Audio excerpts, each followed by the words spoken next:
Ikinalungkot ng ilang manonood ang pagsasara ng mga regional station ng ABS-CBN. Nagpadala sila ng mensahe ng pasasalamat sa naging serbisyo ng network. Nagpapatrol, Micaela Ilaw.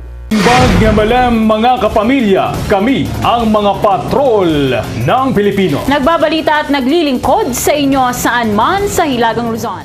Sa loob ng higit 2 dekada, naging katuwang na ng mga manonood sa Hilagang Luzon ang TV Patrol Regional. Kaya naman ikinalulungkot ng mga viewer na ito na ang huling araw ng programa. Si Antonio, avid viewer ng ABS-CBN, di mapigilang maiyak. Talaga po ma'am, talagang malaking impact na pagkawala ng ABS-CBN. Dahil since talagang ABS-CBN na ako, ito nga, emotional na ako. Talagang. Si Joy Diaz labis din ang pasasalamat sa naitulong ng ABS-CBN Baguio sa kanila. Kung wala kaming malapitan ng ibang tao, we always run to ABS-CBN Baguio para matulungan kami to reach out to the people concerned, the agencies concerned.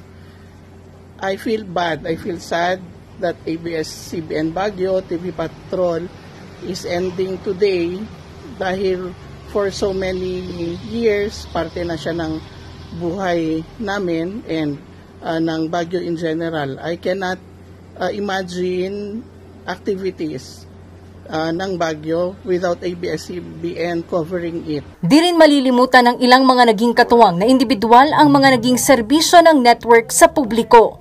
ABS-CBN Regional TV3 Baguio has been a part of our daily lives or our daily routine. Starting from the early morning show, listening to MOR, to the late afternoon shows, and to the every weekends Mag TV. They have been a source of information and entertainment for us for the past years. More especially, they have been a medium for what is true public service. It's really sad and disappointing to say goodbye to such excellent TV and radio programs. However, I know this is not really the end, but a beginning of something new and something better. Nakatulong po yung ABS-CBN sa akin bilang COMELEC employee kasi sila po yung avenue whereby I can give information to the public. So, gusto ko magpasalamat tungkol dyan. And every time bago magkaroon ng eleksyon, lagi naman silang nandyan. The presence of ABS-CBN was always there. Mensahe nila sa network, pasasalamat at ang muling pagbabalik nito sa ere.